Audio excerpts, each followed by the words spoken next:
Okay, sir, can you share with us your opinion on the situation of grassroots in Malaysia and Singapore? Sure.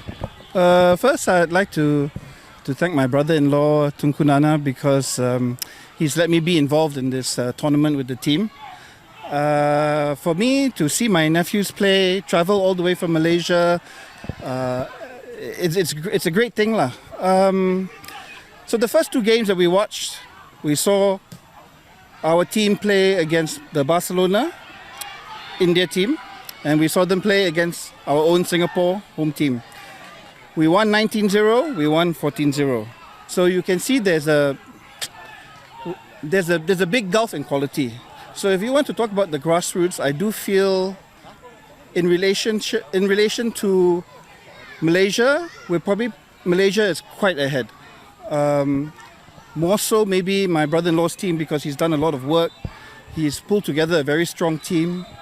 And now, in my humble opinion, if you're going to make the effort to travel, let's say to Bangkok, to Singapore, spend a lot of money, you better make sure you bring your best team and you are ruthless. So when you win 19-0, 14-0, okay, you're doing okay. But if let's say you travel all the way from India, and then you lose 19-0. Very strange to me. Huh? You agree or not? Yeah. Huh? What does that do for the kid? That I don't understand. I mean, it must be competitive. So I hope, because I'm a bit biased, that of course we win the tournament. We try to stay humble, but we have to be ruthless, because you travel all the way here, you bring the team here, the exposure, but you must win. Or do your best to win. That's the point. So I don't understand, like, all these teams you have these branded teams. Oh, I am Spurs, I am Barcelona.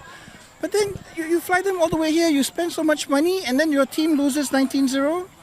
I don't understand how that will help a child. But that's my opinion, lah. My focus is more on my brother-in-law's team, and I hope that we do well. We have to stay humble. We still have a lot of games. The last game against Bali was very close, 3-1. So there are some very good teams. But going back to the original question, I do feel at the moment probably the grassroots in Malaysia are much stronger. I've asked the coach. They said that the main purpose is for exposure. But after loss by so many goals, do you think the players can keep motivating themselves? No, I think that's wrong, because exposure is if you're competitive. If you lose 5-1, I understand. You lose 6-3, I understand. Then there's an element of exposure of that.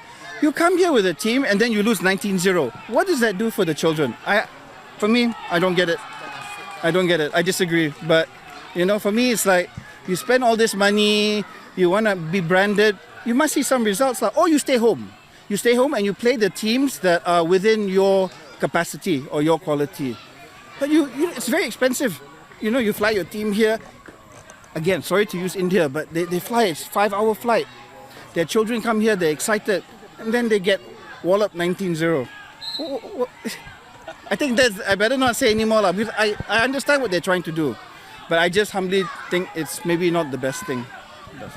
And looking at the grassroots situation in Malaysia, do you think Malaysian talent can somehow one day conquer Europe maybe? That would be lovely. I mean, it all starts with the grassroots.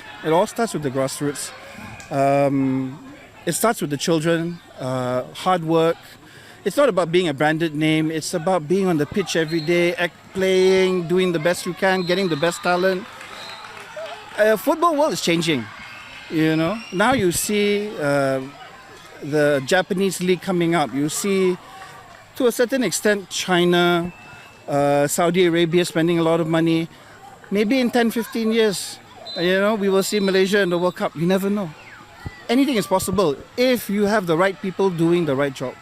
So yes, I believe it's possible. You're talking about the right people doing the right job. Can you share with us your personal opinion on Tengku Nana? He spent a lot on football, on the kids. We need this kind of people. Yes, definitely. You need these kind of people. That's a very good example. We need more of these kind of people. People who are really dedicated to helping the children. identifying the talent, financially supporting them. That's a big commitment. And if you don't have enough people to do that, then you will never rise up. But it's very important. It's you doing this for your state, for your country, for your children, whatever it is. You need more of these kind of people, honestly speaking. I hope Singapore also, I mean, me being Singaporean, I want to see Singapore do well and have more people like Tengku Nana do the same thing. You know? So yes, I think we need more people like him.